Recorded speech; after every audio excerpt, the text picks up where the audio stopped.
Okay, you guys, what is up? The King of Lightning is here today to do the Labyrinth of Magic Episode 4 review. So before I get started, of course, Sony Music, you do not own anything in this video. The thumbnail is an original image which does not belong to you. The audio is a homemade soundtrack with me speaking over it, and you don't own that. The visuals are me. You do not own me. You have no rights to this video. This video complies with the rules and regulations that are set by YouTube. Alright, end of story. So, that being said, and one more thing.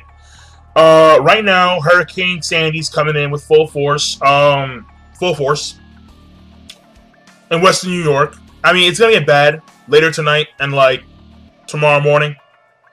Probably around 40-mile-per-hour winds, gusts to 60 miles per hour, rain, possibly snow, since the hurricane is going to merge with the cold front. So, depending on the situation at hand, this video may come out either Monday, I mean like tonight, which is what I want, tonight.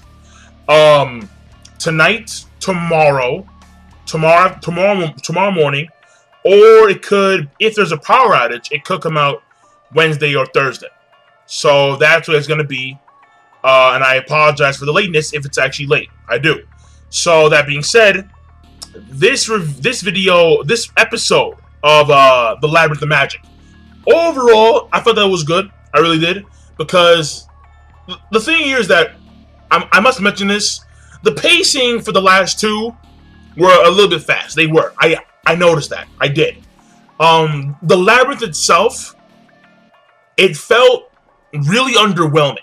It did. It really did. But, I mean, because from what I hear in the manga, it's a lot more elaborate. It's a lot more, like a lot more puzzle based, a lot more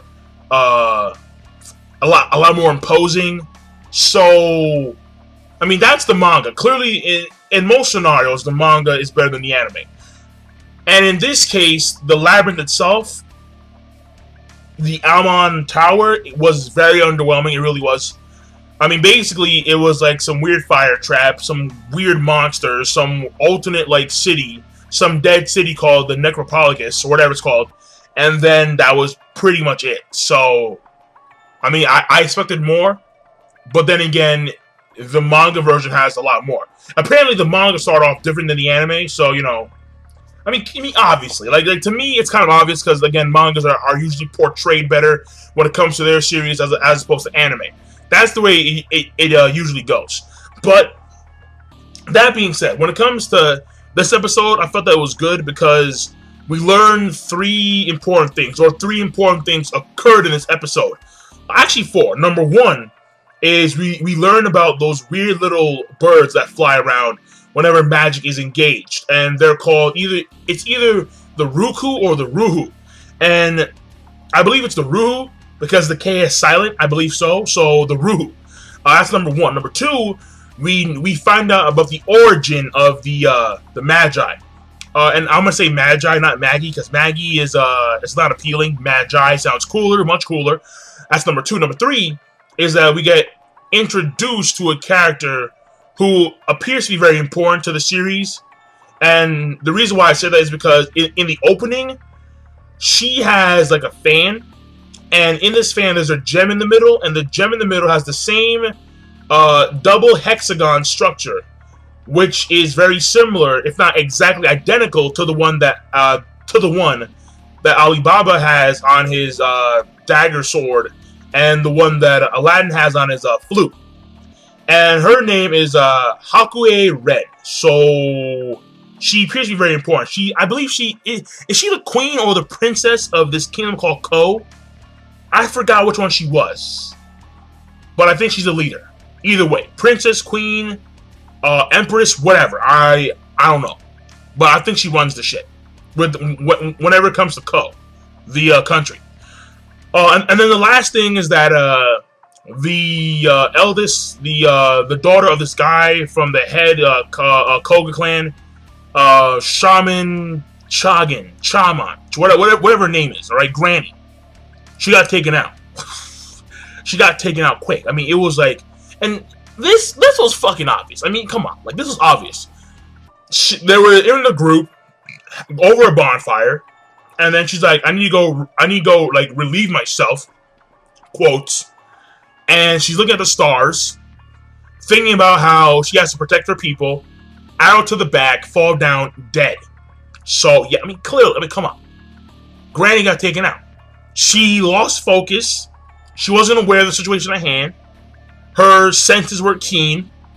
She got taken out. It's that simple. And I think a really big hint to this was, again, in the opening.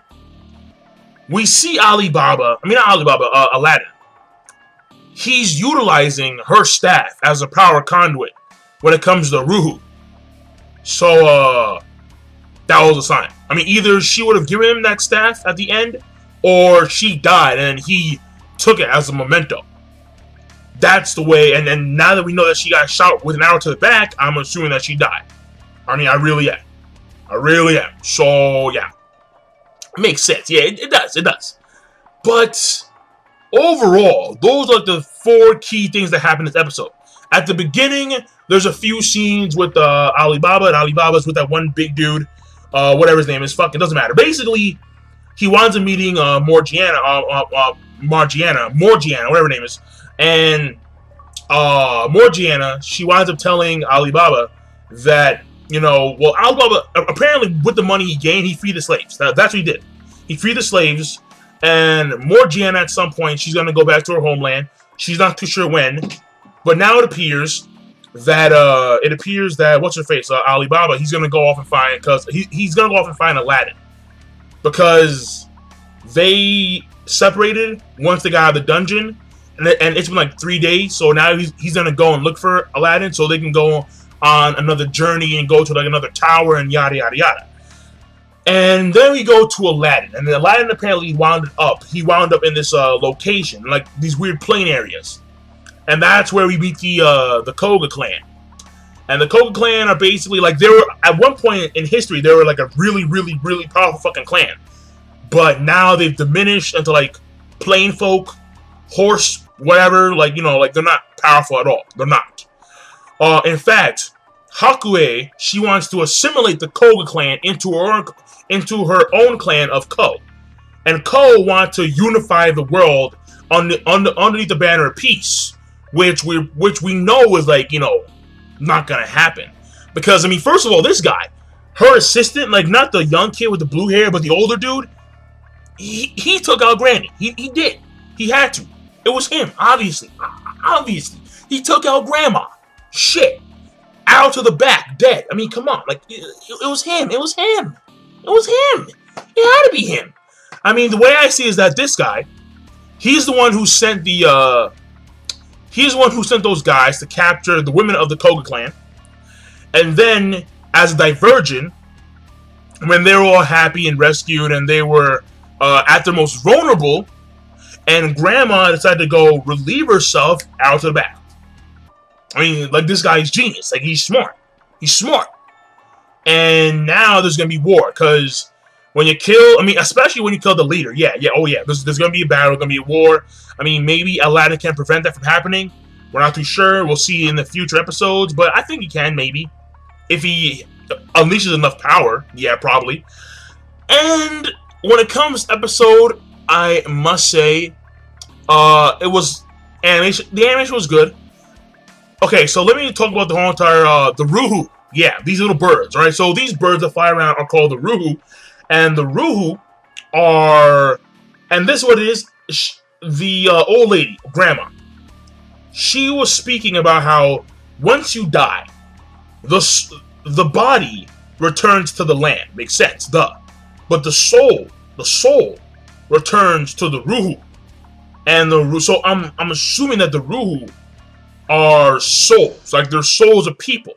And only particular people in the world who have a strong affinity for magic can see the Ruhu. That's what I'm assuming right now. I mean, that's what I think it is. I'm not too sure. Which is key, because, you know, it does help understand the Magi utilize their power.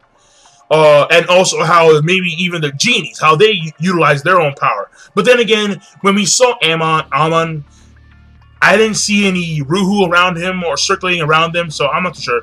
And apparently the Ruhu are also used for like sensing danger, or like there's one scene where Alibaba, Aladdin, he talks to Hakuei, and then Hakuei is talking about how she won't kill a single person. She's here to help unify the land for peace, for the sake of peace. And then the Ruhu, even though she can't see them, the Ruhu start to assimilate around her. So it's kind of like the Ruhu are accepting her notion. They're accepting her in a way, in a sense. And Alibaba, he sees that. I mean, Aladdin, he sees that. So maybe that's how the Magi choose the kings and queens to rule the land. Maybe that's how, because the Ruhu direct them in a way, in a sense. I mean, again, it's an assumption, but it's probably the case. It really is. Now, when it comes to the origin of the Magi, okay, this was good because I liked it. Because this hints, because apparently what happened was in the past, before there were kingdoms and countries and cities and all that shit. Apparently there was a calamity, there was destruction, chaos, and there was no order, there was no structure. And an individual, some dude, winds up coming to the humans and talks about how if you complete this tower, then the leader will create a kingdom and then there'll be peace and prosperity. Apparently, mad people died trying, and one person succeeded, and then this person became the king, and this person led the country, or gathered people and led a country to peace. And that country was the former Koga country, the great country of Koga. Now, the reason why it's so important is because this person may have been Solomon. Because when you see the picture of this person, look at the people, this person is big. I mean, really, really, really fucking tall in comparison to the humans. And the only people, or the only things that resemble that kind of height in comparison to humans are the genies. So, in that sense, this person, this original Magi, may himself have been Solomon. You feel me? You know, again, a good possibility, a good chance. And then, of course, we saw the part where the Koga clan, like, at one point, their women get captured, the guys go and save them, you know, yada, yada, yada. And then Grandma gets taken out. And then Grandma gets taken the fuck out. And that's pretty much the episode in a nutshell. It really is. I mean, no summary. I mean, yeah, no real summary. Because, like, again, like, everything's there for you. It's there for you. So, I mean, hey. Episode, it was good. I thought that was good. It was funny. I mean, again, like, Alibaba, I mean, oh, God, I keep confusing the two. Shit. Aladdin is a pretty funny character, despite the fact that his voice actor is a woman, which is fucking obvious. I mean, fucking obvious. It's still funny. He's still a funny character. He is. Like, at one point, the milk of the horse was so good where he decided to just go and suck on a horse's udder. Like, straight the fuck up. He said, fuck it. We're gonna go straight skin to skin. Cheek to cheek. Straight from the fucking source. Straight from the source. He said, fuck it.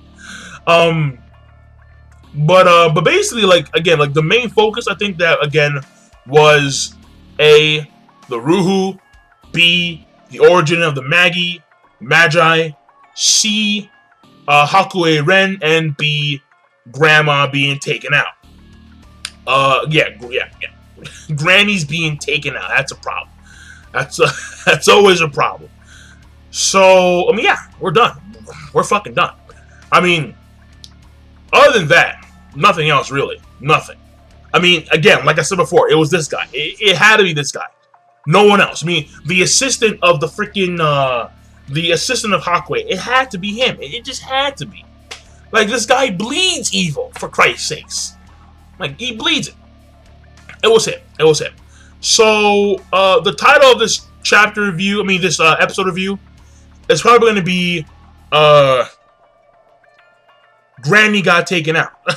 Granny got taken out. That simple. So, I'm done. Be sure to rate, comment, and subscribe as always. Peace. Have a nice day. And by the way, one last thing. Again, the pacing is pretty fast, but even though it's fast, it's still good. You feel me? It's like it's fast pacing. I understand that. I mean, for a person who read the manga, I can understand that you have issues with that. But for me, I haven't read the manga, and thus my opinion is unbiased. And I feel that even though the pacing is fast, it's still good. So, but yeah, I'm done. Like it's not grossly fast, you know. Like in comparison, like JoJo's Bizarre Adventure right now, the pacing is grossly fast. I mean, grossly fast. It's like, bro, what the, like, it's way too fast, way too fast. But here, it's fast, but it's not so fast where it's kind of hard to keep up. Like, no, like we're still on track, we're still on course. I mean, I'm pretty sure that they skipped a few things here and there, but overall, it's still, you know, it's still good. So I'm done. Peace. Have a nice day.